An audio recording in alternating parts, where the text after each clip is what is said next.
Hello everybody, welcome back to my channel and thank you for watching the 5th episode of Music School with Mazz. I'm Mark Mazzatenta, and in this series I would just like to share in an informal way some non-guitar mostly topics about music. And in researching this topic about classical music, I listened to a lot of music. And I kept saying, wow, that's really nice. Wow, that's really nice. Oh, that's really nice. So just bear in mind, this is the tip of the tip of the tip of the iceberg of some really fabulous pieces that I think you should know and enjoy listening to, like I did. All right, so we're going to go chronological, and I might play a few examples along the way. And today I've got my fun little Reese cup. And I'm drinking a Swiss Miss. It's called Rich Chocolate from the Indulgent Collection. Made with milk. Yeah, that's good. Very chocolatey and indulgent. So we've got 8 pieces to talk about. I'll try to get through these in a decent amount of time. And here we go. We're going to start with Johann Sebastian Bach, the Toccata and Fugue in D minor. And this was dated as in the Baroque period, somewhere between 1704 and 1740. And I think a lot of you are going to recognize this from all the horror movies that it's used in. And there's even an orchestral version in the 1940 Disney movie, Fantasia. I just like this because it's flashy. It's almost like a rock guitar solo, but on organ. And the organ can get really loud, and so that's part of the fun of it as well. It's dramatic, it has driving rhythm. So here's just a little example of the beginning.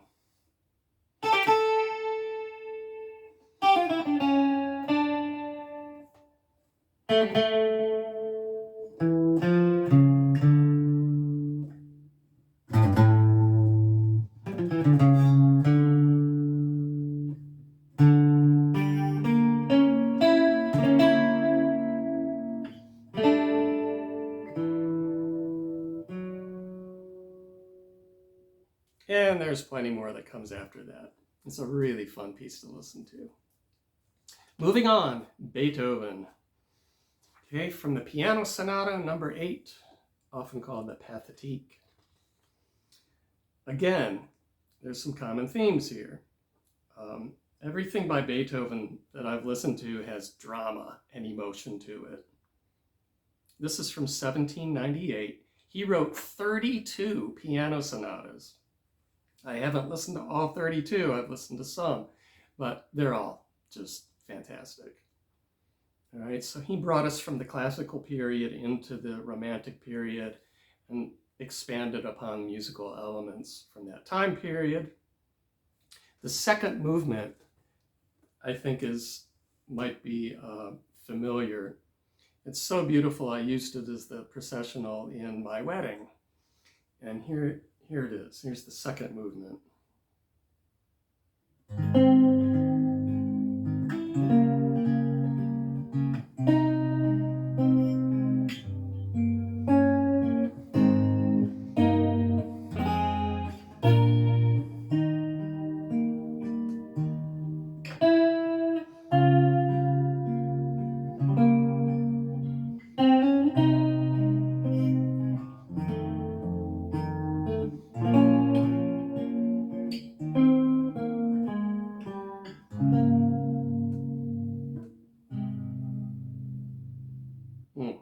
Beautiful.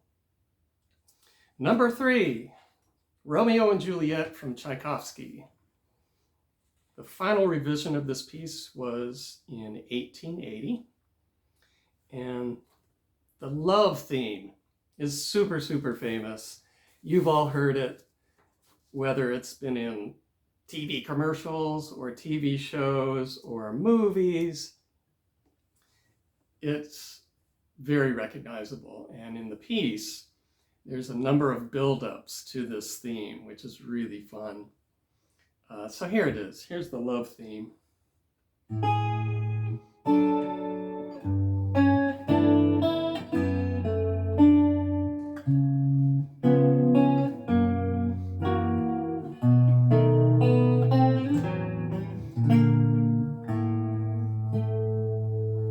Okay, so when you listen to it, you'll hear just this luscious string statement of that theme, which is awesome. Number 4, Prelude to the Afternoon of a Faun by Debussy. All right, this represents the impressionistic style in music history, and this was from 1894. This really broke all the rules of the elements of music. There is melodic motives that get passed around to the different orchestral instruments, but in terms of rhythm and form, it's all just floaty. There, you don't hear any sectional divisions. You don't hear functional harmony. You don't hear any of that. It's all just kind of, I don't know how to put it. It's impressionistic, where you get just impressions of things that are soft and floaty. So I think you'll really enjoy listening to that. It's really beautiful. And I'll put links to all of these examples down in the description. Number 5, The Rite of Spring by Stravinsky. This is from 1913. And I guess it's partly famous because it caused a riot in the audience when it was first played. That's true. This is a ballet. Part of that, some people argue, was because of the choreography. But the music's pretty challenging as well. And any composer who starts their piece with a solo bassoon up in the high register, he's got my vote, right, for having the bravery to do that. There are driving rhythms in this, very primitive kind of a thing that some parts almost remind me of heavy metal, chunking guitar music. So here's the opening.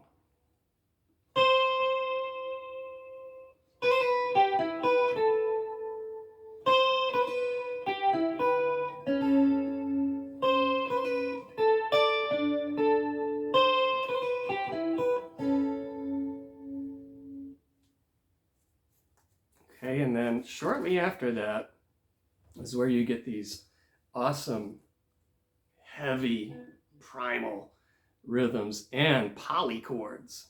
So you've probably never heard a chord like this before, and I'm not even playing every note because I can't do it on the guitar. But here is what I can do.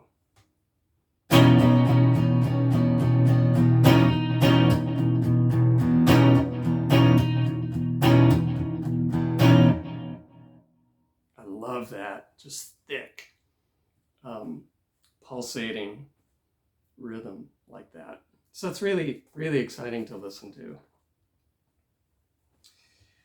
Number 6, Music for Strings, Percussion, and Celesta by Bartók. This is from 1937. The celesta is a keyboard that has like a chime sound to it. And there's also lots of harp used. So he gets these very mysterious, interesting tone combinations in this piece. And he usually squeezes in a little Hungarian folk melody in most of his music too. But some of you might recognize a little bit of the third movement because it was used in the movie The Shining. So check that out.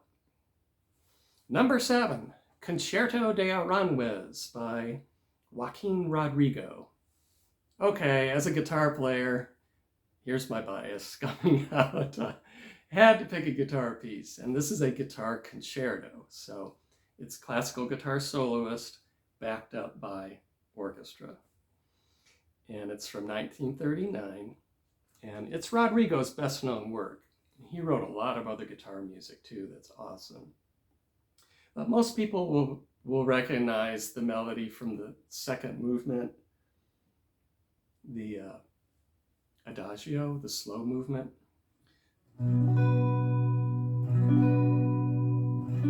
It has this beautiful melody.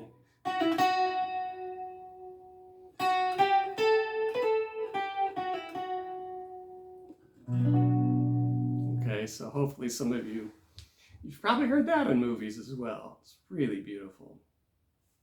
And then finally, number 8 is Rodeo by Aaron Copland. So, as someone who grew up in the United States, I wanted to include an American composer. And Aaron Copland is really known as America's composer. And, you know, you'll read quotes like, oh, he wrote America's soundtrack, right? And it's music that celebrates the American West. So Rodeo, or Rodeo, was a ballet. So he wrote the music to it, and it's about cowboy lifestyle. And the music that you would think would accompany that is exactly like the music that you would think about in a Western.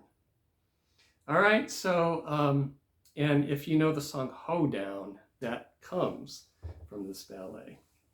All right, so those are 8 things that you should really go and check out, listen to, and I hope you'll love them and enjoy listening to it as much as I do.